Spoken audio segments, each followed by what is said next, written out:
today's project, I'm using one set from the new launch that happened this week, so the Summer Blooms, and I'm pairing it with another set of dies that were on the show but were launched previously, the Birthday Hugs, the Frame Sentiments. Now there's two in this collection. There's the Birthday Hugs, and then the other one was I've forgotten. Oh, Happy and Smile, I think it was. They both work the same ways. So I just wanted to show you basically that, as with all of Lisa's products, the newest releases will work with previous releases, whether they've been more recently released or ones that go back, you know, a lot further releases. Now you will see here that I've used the scalloped square frame around the outside. If you had purchased that previously, that was a good while ago. It's not in stock at the moment, but so it just goes to show that you can mix and match with anything that Lisa brings out. And I thought it would be important to bring on these Summer Blooms today, because Lisa didn't get quite as much time as she would have liked to demo these, I don't think. So it'll be nice for me to show you how these dies works and how you can layer them up. And I know also that there have been quite a few photos within the group from the design team on how these flowers lay up, and I know also that Dawn will be using these on her live on Friday also. So if you missed the shows where these were demoed or shown, no fear, we'll make sure that you get to see them how they work as time goes on. If you have them already, you'll soon get used to layering up and playing with them, and hopefully you can post your designs within the group as well, so people will soon get to grips with how these work. So this is the card I'm using today. I thought I'll do some inky techniques with distress inks in the background for you also, because I know a lot of you are purchasing the distress inks, and I know that a lot of you are sort of getting into using inks for the first time also. So as well as stamping and blending, I just want to show you different ways for you to get the most out of your products, and obviously use them with all of Lisa's dies and stamps. They are a perfect combination. So bear with me 1 second, I forgot to get myself out some watercolour card.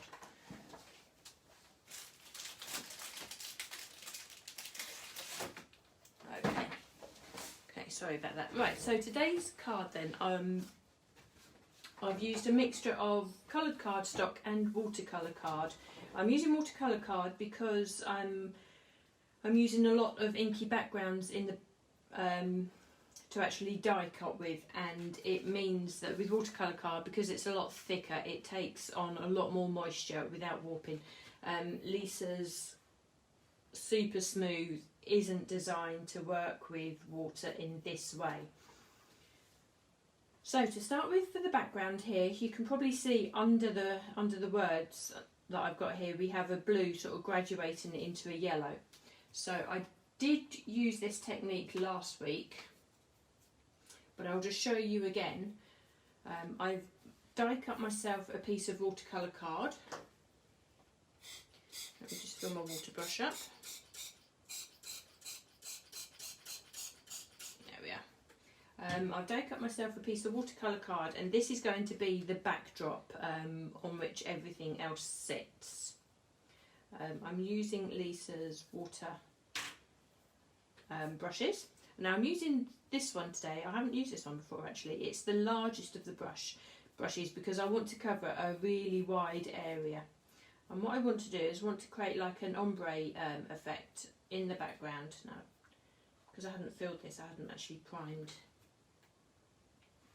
So all I've done is filled up the reservoir of this watercolour brush, and I'm pressing this push button, and what that does, that allows the water to be released down the barrel to sit in a chamber just above the brush here, which then sort of feeds through to the brush here. And you can see now, maybe you can see that by hand, that the water is now feeding through It doesn't take very long to do.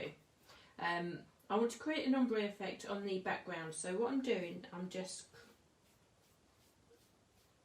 giving the watercolour card here a quick water wash. What that then does is just allow the ink to move just a little bit more freer all over the cardstock, and it means you won't have like a patch that's left unblended. So, and because of the nature of watercolour cardstock, it won't dry out very quick. It's designed to take the water. So I've given that a good coating. Now I'm going to bring my inks into the background. Now the 3 inks I'm using today are pink, blue and a yellow. The card that I made as a demo, I used these 2 inks, which are beautiful combination together. I'm adding in pink today, and that's because we have a new challenge which I shall let you know about just a little bit later on. So I wanted to just incorporate, it's a challenge that incorporates 3 colours, at least 3 of Lisa's favourite colours that she uses, so I just wanted to incorporate those colours into today's make. So I've taken myself a bit of ink onto the messy mat here, and with a wet brush I'm actually going to wet that down a little bit more also, just with normal water, so you can see that's really wet, and it gives us a nice watercolour texture. I'm just going to brush across the watercolour card. Now you can see straight away, but because I've wet the card, we have a really nice even spread of colour across the page.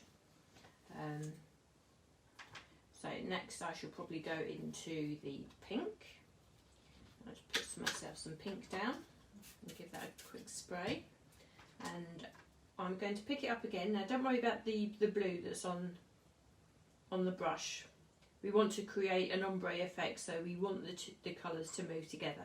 But before I did that, I did actually wipe my brush onto a cloth. So you just take off the extra colour onto a cloth, and you can see that really cleans the brush away.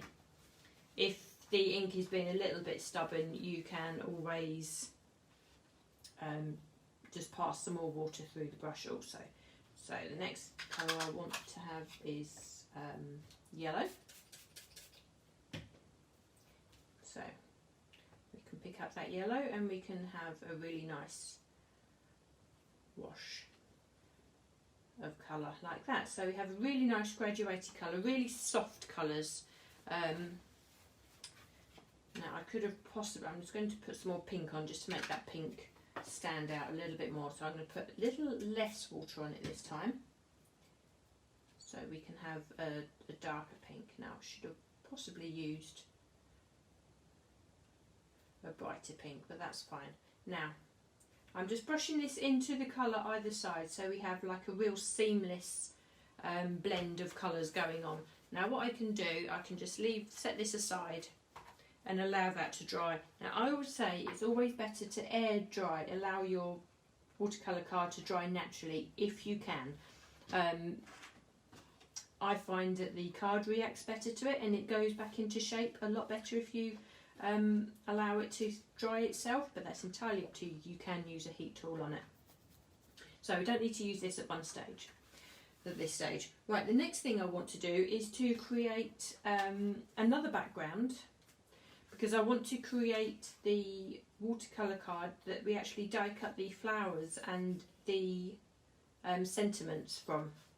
Now by doing this and using the same inks, we are keeping the same colour tones working throughout the whole card, which gives a really nice coordination through everything. So now this is where you can have a really good play with all of your inks and the colours and test out different colour combinations. There's a couple of rules to follow, but they're really not tricky. If you want to layer up colour, then I would say make sure that you dry each colour after each layer. Now I'll show you what I mean by that. Now I've put myself a lot more ink down onto the messy mat this time round, I'm going to give this a really good spritzing with water, and you can see how that colour beads in the background, and what that means, it allows us to pick up that ink really nicely onto our page. Now all I'm doing is just pressing my watercolour card down onto my messy mat, and I'm picking up the colour that's there, and I'm just going with the flow, and I'm just seeing how that pattern is created on my watercolour card. Now I'm going to mop that up. Now this is what I mean about drying each layer in between. Now if you just bear with me while this dries. The importance of drying each layer means that when you add another colour on top of this and you layer another colour, it will actually sit on top of the blue, as opposed to blending with the blue and with the potential of creating more like a muddy mess. When you start, if you don't dry between each layer, the moisture of in each colour will blend a bit like a muddy puddle basically, and you lose the definition of each colour. Now you can see here also that as I'm drying, you are seeing the colour and the texture of the different water drops, so that is how you're getting the texture and the interest in your background. Now there's just a few little bits that are still a little bit wet, so I'm just going to dab those up, and you can see that that gives me a different look. Also, it gives us this really nice outline. So the next thing I'm going to do is come in with my yellow, and this time I will add a little bit of pink at the same time, and we'll just see how that goes. Now I'm using the two colours. Now to avoid these mixing too much, when I actually put my page down onto these colours, instead of swirling the page around, I'm literally just going to put it down, press and lift straight back up, and you can see that we've now started to get different looks and different combinations of colour. Now again, you would dry this as much as you would want to. I mean, there's quite a lot of water on there that's turned quite green. And I think what I would actually do, wipe away that from underneath, I would actually mop that up myself with either a kitchen towel, or I use the microfiber cloths, purely because I prefer that look, and I like the more of a marbled look. I think I need a little bit more pink, so this time I'm just going to put pink down on my mat, put some more water, perhaps a little less water this time, and I'm going to choose sort of the area that I might want this to sit on. So we want a little bit of pink in here, so we just put that down there. You can see now that we're picking up the colour, and because I've put a little less water on, we're actually getting more of the individual dots of the ink appearing on the page. And because we've put less water on the messy mat, we have less moisture to dry actually on our page here also. I don't think I want to mop that up with the cloth this time, because it'll take away a lot of that colour. So now I would actually be patient, and I would dry that colour into the page, and you can see the beautiful texture that we've got sitting there. Okay, now you can carry on and play as much as you like with this. That's really nice. I think what I might do now, I just will set this aside and allow that to dry, and I will use this in a later project. Now if I just bring in what I've done here, you can see how the two backgrounds work so well together, because we have used the same colour inks in two completely different ways on both pages. Now I'll put this aside and I'll use this later on, because I have already created a background and die cut that for you. I didn't want to sort of spend too much time creating that background. Now this, as you can see, looks completely different again. I've used exactly the same colours. I've just laid them differently, and I couldn't even really tell you how I've done it. As I say, just have a play. If you use the same colours, you would have a completely different effect also. Now, once you've created your background like this and you've allowed it to dry fully, that's when you can start thinking about die cutting for your elements to create your card. Now, I'll just show you quickly how I've done this. We have the framed sentiments. They come in a set of 6 dies, so you have 3 dies per sentiment. You have the actual die, which spells out the word. Obviously, we have a second one which is a lot thicker, and you can see that it does spell out the word, but obviously it's less defined. That is the layered part of the die. If we lay the 2 dies over the top here, you can see how they actually work together. And then we have our frame that will cut out the layer of the word. So the layer of the word is the thicker one. That's what you need to cut out with your accent colour.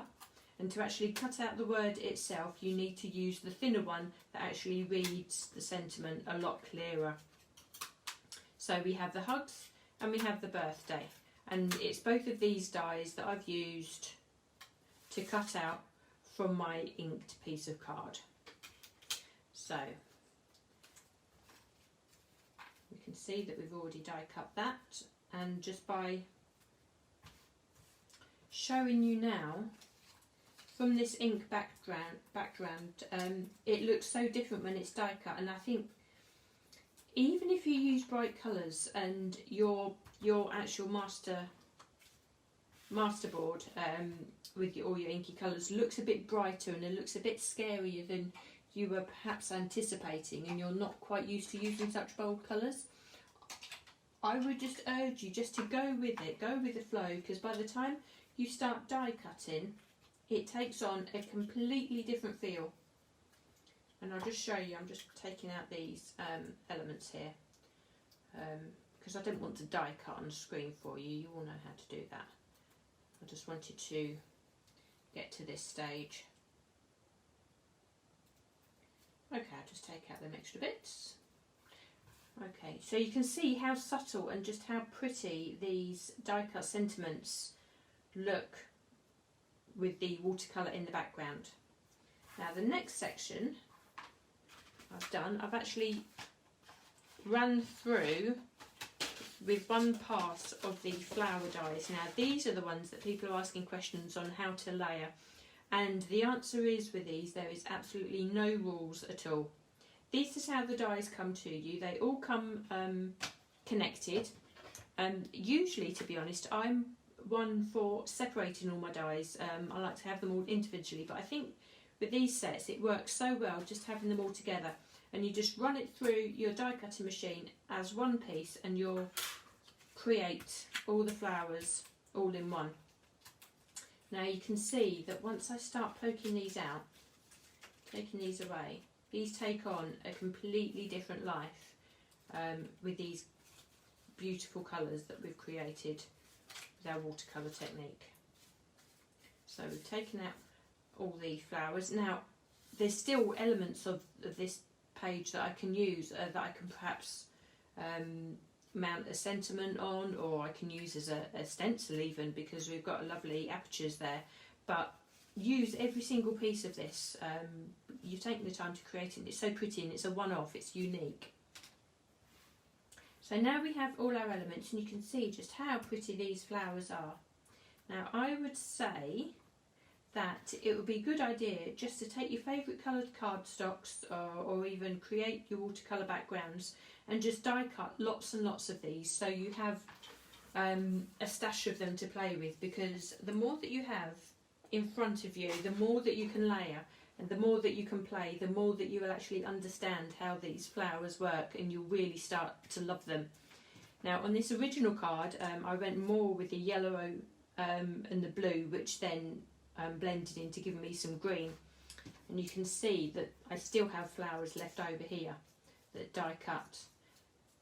And because Lisa has been so clever in her packaging, it means we have built-in storage. So I would just pop these flowers in this folder here, and I can use them at a later date. Now for the project that I'm making just now, I have already die cut for a second time this whole set of flowers, but I've done it with a pink card. I've done it with a card in a colour that would coordinate with the inks that I've used. So now when I bring these in, you can see straight away just how much we have to play with. And just don't they look so pretty all together? I think it's just really summery, a really sort of gorgeous combination. And now we can start playing. And it's entirely up to you how you do this. I mean, I really wouldn't want to start instructing you at all, as opposed to say, create different layers and alternate colours. If you did want somewhere to start, then I would perhaps pick up this larger flower, and I would layer it with, perhaps not that, I'd layer it with a solid pink centre, so I'd come in with something like this, and then I'd find a centre, and we have a layer of 3. Now what I think I might do, just to add a little bit of texture, I might put in this one with the fronds and lay that over the top. Then I could add in a smaller one like so, and then again put my centre on. Now if you wanted to accentuate the centres, you could always use any embellishments you've got in your kit already, but I'm thinking specifically the pearls that Lisa has already brought out to us, the pearls or the gems. They would be ideal centres to put in the middle there. Okay, now I'm getting a bit ahead of myself now. I'm getting a bit too excited. So let's think about how we're going to make up the card. I've got the card blank. We have our watercoloured section that can sit in the centre there. So now we are ready to, I think, start assembling.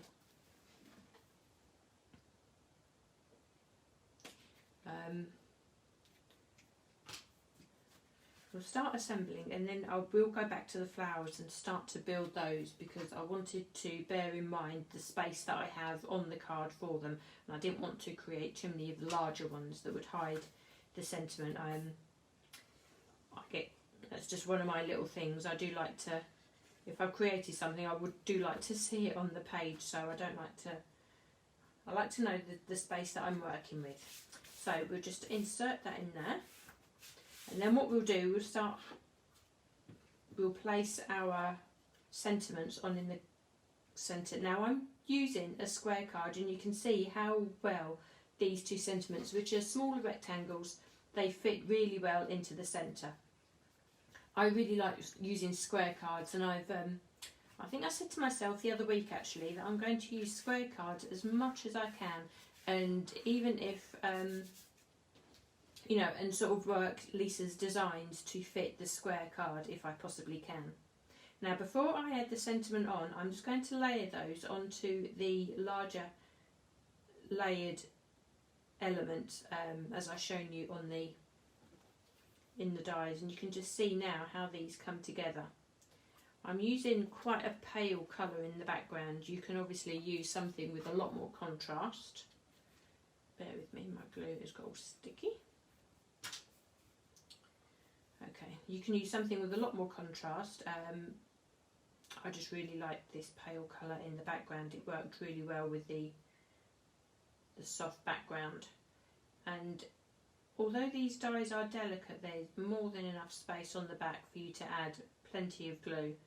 And they're so easy to lay on top. So we have hugs there.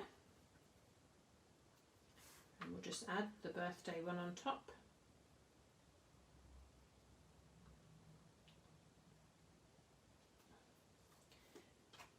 I tell you what, my glue never plays up as much as it does when I'm on a live with you. I can guarantee you that when I'm crafting myself, quite happily on my own, any time of day, it doesn't clog up as often. It's only when I'm on a live it seems to play up more often. It's typical, isn't it? Okay, so I'll just add a little bit of glue so this can sit on our layers.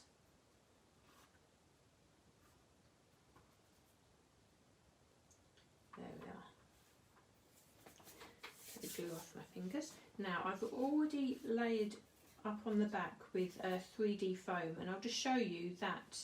I don't know if it's more luck than judgment, but we know that how professional and aware Lisa is with everything, but the border around the words is just perfect for a really slim 3D foam, which allows us to add a 3D element to the back of the card, you know, to the cards. And there's more than enough sections on the back where you can add your foam without it being visible from the front, because there's nothing worse, is there, is to add a 3D foam to the back of an embellishment and have it peeping out from the visible side. So bear with me just while I take these off. And that, and like so. Okay, so make sure I put these the right way around so I can lay these up. And now you can see, but because the sentiments here are open, they are apertures in themselves, we can actually see that lovely watercolour wash that we created initially come through as that background. So we have a lovely set of colours to work to. Now we can start seeing where our flowers can start fitting. Excuse me. So this is the largest flower that we have, and I think for me personally this is perhaps just a little bit too large to sit on that card. So I'm sure go with this size flower, which means then I can come in with one of these really spidery pieces, sort of really fancy pieces, which I really love. It gives a softness to the flower, and then we can layer up with a pink section in the middle, and then we could have that sitting on our card like so. Now we can start again, and now we can perhaps start off with one of these pieces, and we can put a pink one in the centre, and then we can have another coloured one on top of that. Perhaps the yellow works really well, and you can start seeing now, hopefully those who had questions and were perhaps wondering how you went about layering these flowers, it is as simple as that. I think that, as I said earlier on, the key is to have plenty in front of you to actually start creating. I mean, just how pretty is that? And I love the fact that it's got the lightness of the fronds around the outside. That just sits so pretty onto the frame like that, don't you think? I mean, now I'm not usually a die cutting person, but these are just so gorgeous. I love them. Now I think what I might do is work with one of these differently shaped flowers, and we can put the light one on top of that, and again we can come in with a pink centre, and you can make each flower look different. Now I know that when Dawn uses these flowers, she will make them look different again. She will have her own different colour schemes, and possibly purple will be introduced if I know Dawn at all. And then Heidi has added some photos onto the design team also, and Heidi likes to use a completely different colour palette again. And I think with some of the flowers that Heidi has created, she's actually bent up and curled up the petals also. So there is so many different looks you can have. Now if you can see this one I've created here, that looks different again because the flowers are a lot whiter. Now I'm just using my pickup tool, and I'm just using a tiny dab of glue in the centre just to attach those. Possibly if you have brads, you know, like the paper fasteners where you have, or the split pins, you could even fasten them with those. I'm adding 3 layers onto this, but there's nothing stopping you creating a larger layer. Now why not put that onto a larger flower like so, or you can even add it onto the flower like that, so you have a really pink flower. And then why not add the 2 layers, 2 larger flowers together, and then perhaps add that again. You know, there is just absolutely no limit to the way that you can layer these flowers. So actually I think I might layer that on top of that. I really like the these pieces. They sort of lighten and make the flowers a lot more open. And I think that might actually look quite nice sitting there. Actually, that one I haven't put together, have I? Okay. I shall layer the flowers and add these on permanently a bit later on, and then I shall put that within the group. Now if I want to try and incorporate this yellow flower, because the flowers are looking quite pink, so we could layer up that like so, and then we can find ourselves another centre. Now this one would be a good candidate possibly for 3 layers. That will work like that. And then we can then have this sitting on the side like so. Let's say it really is entirely up to you how you play this, and how you mix and match your flowers. Honestly, don't be scared. If you're having any doubts of whether you should purchase them, if you're a floral person, then do just go for it, because you have so much fun with them. You can see there how I've created two completely different looking cards, but using exactly the same techniques, and all I've done with this one is just added some pink, but it takes on a whole different look. I think they're just so lovely to play with. Right, in fact, you're enjoying that so much, I didn't see any of the comments that you were making, actually. First one that jumps out is Dawn saying purple. Why would I think that? We know you, Dawn. I think we're all getting used to all our different colours and our different styles now, but I'm sure Dawn will do something fabulous for us on Friday. Hopefully some of you do have these flowers also, so we can't wait to see what you do with them. Who else is on with us? Oh, Tina. Hi, Tina. Lisa's here as well, and Connie, Deborah. So nice to see so many new names come and join us each week. We really do love doing these lives for you. It's really nice to bring the dies and Lisa's products to life for you. I mean, we enjoy using them and playing with them just as much as you do. But I think I'll leave that with you there today. Let's just see if I can zoom in a little bit more for you, just so you can see those. There we are. They are so pretty to use. Right, actually, one thing I did want to introduce, didn't I, that I mentioned. We're in a new month. We're in now. We've sort of entered May. We've actually got a new challenge for you that is a really nice one to use. We all know that Lisa's favourite colours are here: the blue, yellow, and pink in whichever shade that she brings them. That's always her go-to colours, especially in all of her demos. And so we thought it'd be a really lovely idea for you to incorporate those 3 colours into your projects for us for this month. There is a goodie bag on offer, and all entries close on the 31st of May. There will be a challenge album, so we look forward to you introducing all your projects into that, so we can have a good look through. That's why I chose the colours I did today. So I'd already gone with the yellow and blue in my original card, so I just added pink. So I gave my project today a real Lisa Horton twist. But it will be lovely to see what you do also. Thanks for joining me this afternoon. If there's anything else that you want us to cover in our lives, let us know. I'll be back with you next Tuesday. We don't have a live tonight, but our next one will be with Dawn on Friday. So thanks so much for joining me this afternoon, and I shall see you again next week.